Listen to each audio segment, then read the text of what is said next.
ಎಲ್ಲರಿಗೂ ನಮಸ್ಕಾರ. ನನ್ನ ಹೆಸರು doctor Gina Antony, CMO KIMS Ayur centre, Kaginele, Haveri. ನಮ್ದು ಕಿಮ್ಸ್ ಸೆಂಟರ್ ಅಲ್ಲಿ ಬರುವ ಪೇಷಂಟ್ಸ್ ಅಲ್ಲಿ ತುಂಬಾ ಕಾಮನ್ ಆಗಿ ಕಂಡು ಬರ್ತಾ ಇರುವ ಒಂದು ಕಾಯಿಲೆ ಇದೆ, ಮಧುಮೇಹ. ಮಧುಮೇಹ ಕಾಯಿಲೆಗೆ ನಾವು ಅವರಿಗೆ ಡಯಟ್ ಎಕ್ಸ್ಪ್ಲೈನ್ ಮಾಡುವಾಗ ಅವರು ತುಂಬಾ ಜನ ಹೇಳ್ತಾ ಇರ್ತಾರೆ, ಇದೆಲ್ಲ ನಮಗೆ ಅಫೋರ್ಡಬಲ್ ಆಗಲ್ಲ ಅಂತ. ತುಪ್ಪ ಆಗ್ಲಿ, ಬೆಣ್ಣೆ, ನಟ್ಸ್ ಆ ತರದೆಲ್ಲ ಹೇಳುವಾಗ ಅಷ್ಟು ನಮಗೆ ಅಫೋರ್ಡಬಲ್ ಆಗಲ್ಲ ಅಂತ ಅವರು ಹೇಳ್ತಾ ಇರ್ತಾರೆ. ಸೊ ಎಲ್ಲಾ ಕ್ಲಾಸ್ ಅಲ್ಲಿ ಇರುವವರೆಗೂ ಅಫೋರ್ಡಬಲ್ ಆಗೋ ತರ ಒಂದು ಮಿರಾಕ್ಯುಲಸ್ ಫುಡ್, ಆ ಫುಡ್ ತಗೊಂಡ್ರೆ ಎಷ್ಟು ತಗೊಂಡ್ರು ಶುಗರ್, ಮಧುಮೇಹ ಕಂಟ್ರೋಲ್ ಅಲ್ಲಿ ಇರುತ್ತೆ ಅಂತ ಕೂಡ, ಅದು ಯಾವ್ದು ಫುಡ್ ಅಂತ ಎಕ್ಸ್ಪ್ಲೈನ್ ಮಾಡಕ್ಕೆ ನಮ್ ಜೊತೆಗೆ ಇದ್ದಾರೆ KIMS Ayur centre medical director ಆಗಿರುವ ಡಾಕ್ಟರ್ ಪ್ರವೀಣ್ ಜೇಕಬ್ ಅವರು. ಡಾಕ್ಟರ್ ಪ್ರವೀಣ್ ಜೇಕಬ್ ಅವರೇ, ನಮ್ ಕಾರ್ಯಕ್ರಮಕ್ಕೆ ಸ್ವಾಗತ. ನಮಸ್ಕಾರ. ವೀಕ್ಷಕರೇ, ಖುಷಿ ವಿಷಯ ಏನಂತ ನೋಡಿದ್ರೆ, ಸಿರ್ಸಿಯ ನಿಸರ್ಗ ಮನೆಯ ಡಾಕ್ಟರ್ ವೆಂಕಟರಮಣ ಹೆಗ್ಡೆ ಅವರು ಮತ್ತೆ ಕೇರಳದ ಆಯುಷ್ ಡಾಕ್ಟರ್ಸ್ ಕೂಡ ಸೇರಿ ಫಂಕ್ಷನಲ್ ಮೆಡಿಸಿನ್, ನ್ಯಾಚುರೋಪತಿ, ಆಯುರ್ವೇದ ಎಲ್ಲದೂ ಸಮ್ಮಿಶ್ರವಾಗಿ ಕಿಮ್ಸ್ ಆಯುರ್ ಸೆಂಟರ್ ಅಂತ ಹೊಸ ಆಸ್ಪತ್ರೆ ಕಾಗಿನೆಲೆಯಲ್ಲಿ ನಾವು ಶುರುವಾಗಿದೆ. ಸೊ ಇಲ್ಲಿದು ನಮ್ದು ಮೇನ್ ಮೋಟೋ ಏನಂತ ನೋಡಿದ್ರೆ, ಏನೋ ಕಾಯಿಲೆ ಆಗ್ಲಿ ಅದರದ್ದು ಮೂಲ ಕಾರಣ ಏನಂತ ಕಂಡಿಟ್ಟು ಅದನ್ನ ಮೂಲ ಕಾರಣದಿಂದಾನೇ ತೆಗಿಲಿಕ್ಕೆ ನಾವು ಇಲ್ಲಿಗೆ ಬರುವ ಸಾಧಕರಿಗೆ ನಾವು ಮೇನ್ ಆಗಿ ಎಜುಕೇಶನ್ ಅವರಿಗೆ ಕೊಡ್ತೀವಿ. ಯಾವ ರೀಸನ್ ಇಂದ ನಿಮಗೆ ಆ ಕಾಯಿಲೆ ಬರ್ತಾ ಇದೆ, ಅದರಿಂದ ಹೊರಗೆ ಬರಕ್ಕೆ ನೀವು ಏನೇನೆಲ್ಲ ಮಾಡಬೇಕು ಅಂತಾರ ಸರಿಯಾದ ಆಹಾರ ಕ್ರಿಯೆ ನಾವು ಇಲ್ಲಿ ನಿಮಗೆ ಹೇಳ್ಕೊಡಕ್ಕೆ ರೆಡಿ ಇದೀವಿ. ಸೊ ಇವತ್ತು ಡಾಕ್ಟರ್ ಪ್ರವೀಣ್ ಜೇಕಬ್ ಅವರು ನಮಗೆ ಎಕ್ಸ್ಪ್ಲೈನ್ ಮಾಡ್ಕೊಡ್ತಾರೆ, ಯಾವ ಈ ಮಿರಾಕ್ಯುಲಸ್ ಆಗಿರುವ ಈ ಫುಡ್, ಈ ಆಹಾರ ಸೇವಿಸಿದ್ರೆ ನಿಮ್ದು ಮಧುಮೇಹ ಕಂಟ್ರೋಲ್ ಅಲ್ಲಿ ಇರುತ್ತೆ ಅಂತ ಡಾಕ್ಟರ್ ಪ್ರವೀಣ್ ಜೇಕಬ್ ಅವರು ಹೇಳ್ತಾರೆ. ಅದು ಯಾವುದು ಆ ಆಹಾರ ಅಂತ ಡಾಕ್ಟರ್ ಪ್ರವೀಣ್ ಅವರಿಂದಾನೆ ತಿಳ್ಕೊಳ್ಳುವ. I always proclaim a word: food is the most forgotten medicine. I'm a beneficiary of dietary modification because about 20 years ago I was diagnosed with type 2 diabetes. But when I modified my diet, when I added healthy carbs, healthy fat, healthy protein, I got complete recovery. So need not worry about your genes, you worry about your plate. Most of the disease originate from your plate, not from your genes. gene. That is a major message. Therefore, I would like to introduce a fantastic food for diabetic patient to losing the weight, and it is very rich in nutrients. It's called as horse gram. So doctor Praveen Jacob ಅವರು ಹೇಳ್ತಾ ಇದ್ದಾರೆ, ಮಧುಮೇಹ ಅಂತ ಬರುವಾಗ ನಮಗೆಲ್ಲರಿಗೂ ಅದು genetic disorder ಅಂತ ಒಂದು ತಲೆಯಲ್ಲಿ ಇರುತ್ತೆ. ಸೊ ಸರ್ ಓನ್ ಎಕ್ಸ್ಪೀರಿಯನ್ಸ್ ನಿಮಗೆ ಹೇಳ್ತಾ ಇದ್ರು, ಅವರಿಗೆ 26 ವರ್ಷ ಇರುವಾಗ ಮಧುಮೇಹ ಅಂತ ಕಾಯಿಲೆ ಅವ್ರಿಗೂ ಕೂಡ ಡಯಾಗ್ನೋಸ್ ಆಗಿದೆ.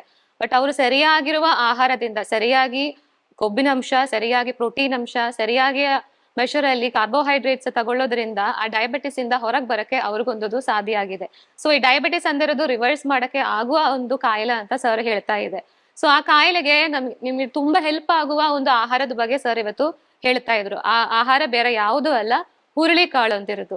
ಸೊ ಹುರುಳಿ ಕಾಳಿಂದು ಸವಿಶೇಷತೆ ಬಗ್ಗೆ ನೀವು ನಮ್ಮ ಪ್ರೇಕ್ಷಕರಿಗೆ ಹೇಳ್ಕೊಡ್ಬೇಕಾಗತ್ತೆ. Yeah, so one of the main benefit compared with the grains, the horse gram is very low in carbohydrate. So the major step a diabetes patient should adopt to cut back on carbohydrate. So therefore, it is very crucial to choose the food items which is very low in carbohydrate. Let's see the carbohydrate content of horse gram versus the traditional, the conventional food we consume. For instance, horse gram, the carb is merely 57.2%.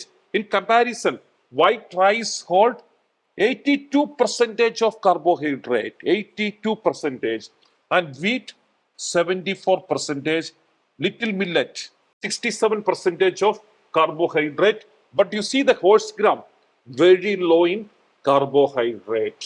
Carbohydrates ಅಂದ್ರೆ ನಿಮಗೆ ಗೊತ್ತಲ್ವಾ, ಮಧುಮೇಹ ಬರೋಕೆ main ಆಗಿರುವ nutrient ಯಾವ್ದಂತ ನೋಡಿದ್ರೆ ಅದು carbohydrate ಇಲ್ಲ, sugar ಅಂಶ ಇದೆ. ಸೊ ಶುಗರ್ ಅಂಶ ಇರುವ ಕೆಲವೊಂದು ನಾವು ಡೇ ಟು ಡೇ ಲೈಫ್ ಅಲ್ಲಿ ತಗೋತಾ ಇರುವ ಕೆಲವೊಂದು ಫುಡ್ ಇಂದು ಕಾರ್ಬೋಹೈಡ್ರೇಟ್ ಪರ್ಸೆಂಟೇಜ್ ಸರ್ ಇಲ್ಲಿ ಮೆನ್ಷನ್ ಮಾಡಿರೋದು. ಅದರಲ್ಲಿ ಅಕ್ಕಿ ಅಂತ ನಾವು ತಗೋತಾ ಇರ್ತೀರಲ್ವಾ, ಅಕ್ಕಿಯದು ಕಾರ್ಬೋಹೈಡ್ರೇಟ್ ಕಂಟೆಂಟ್ 82% ಇದೆ. ಗೋಧಿ ನೋಡಿದ್ರೆ 74% ಇದೆ. ಒಂದು ಸಿರಿಧಾನ್ಯ ನೋಡಿದ್ರೆ 67% ಇದೆ. ಸೇಮ್ ಟೈಮ್ ಸರ್ ಹೇಳಿರುವ ಆಹಾರ ಹುರುಳಿ ಕಾಳಲ್ಲಿ ನೋಡಿದ್ರೆ ಬರೀ 57.2% ಅಷ್ಟೇ ಕಾರ್ಬೋಹೈಡ್ರೇಟ್ಸ್ ಇರೋದು ಅಂತ.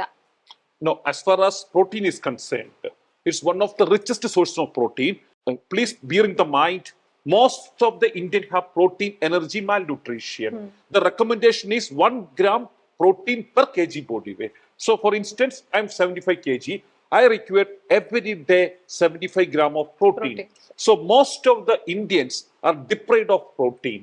It is estimated that we take 30% of required protein every day. Therefore, this amazing, incredible stuff can offer you one of the best choice of the protein. The chicken, 100 gram of chicken contain 20 gram of protein, 100 gram of horse gram hold 22 gram of protein.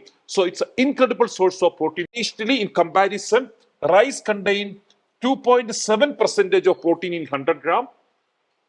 The wheat about 13 gram of protein.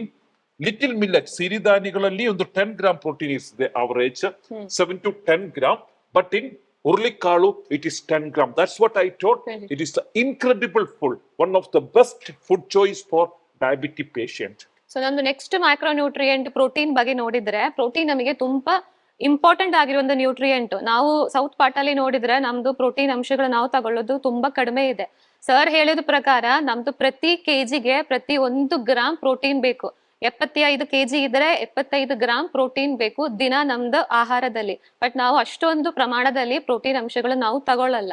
So ಈಗ ಅನ್ನ ನೋಡಿದ್ರೆ, ಅನ್ನದು 100 grams ಅನ್ನದಲ್ಲಿ ಬರೀ 2.7 gram protein ಅಷ್ಟೇ ಇರೋದು.